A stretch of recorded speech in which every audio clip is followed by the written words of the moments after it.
Thank you so much, Mr. Honoroff, and thank you to my family, friends, colleagues, and students who helped me reach this moment. I am so deeply humbled and honored to be here today, surrounded by people who continue to push this field forward. I've always believed that stories are magical, powerful enough to carry meaning despite language, time, and place.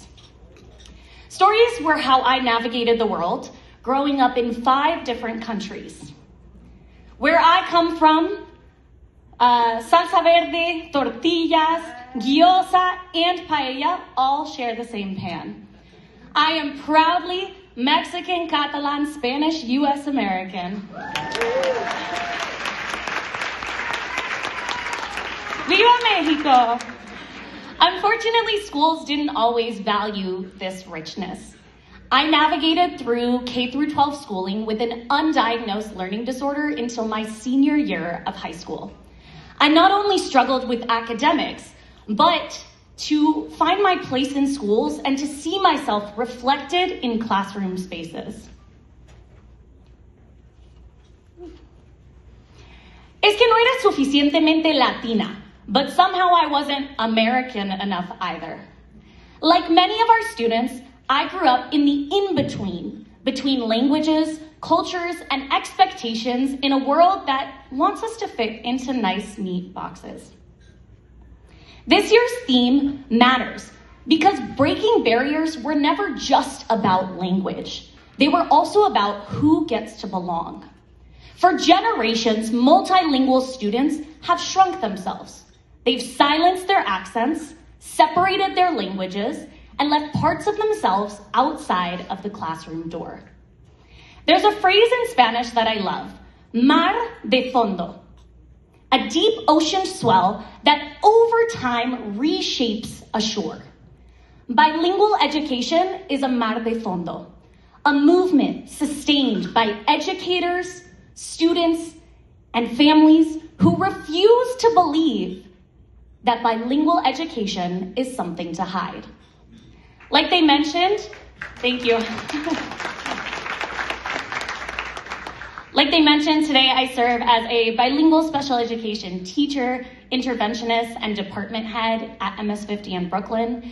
And since 2022, I've led a team that has supported more than 500 multilingual neurodiverse students from 14 different countries.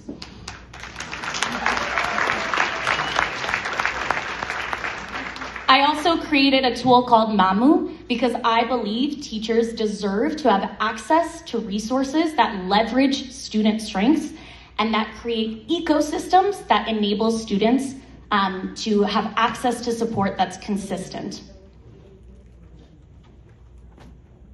When students are at the center, allowed to speak, listen, and read in all of their languages, learning becomes about agency and not compliance.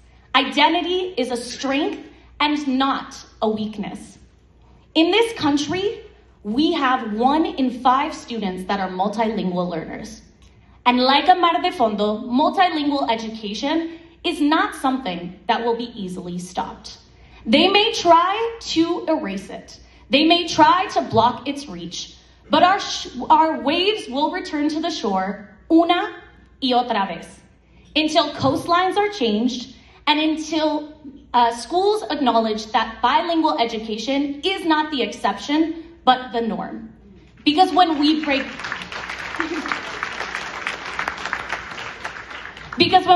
barriers through bilingual education, we are not only teaching language. We are expanding who belongs and whose stories are told. Muchísimas gracias.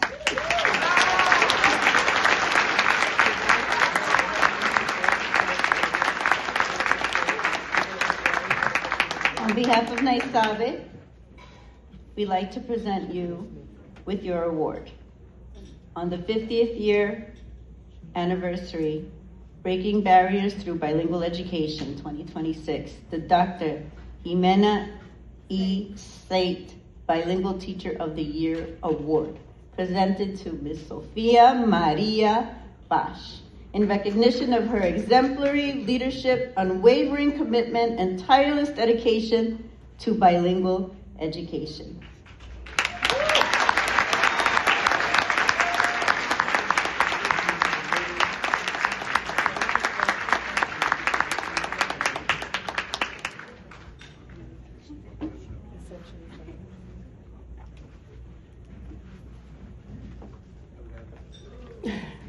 All right, we're going to move on, and you can look at them, take a photo.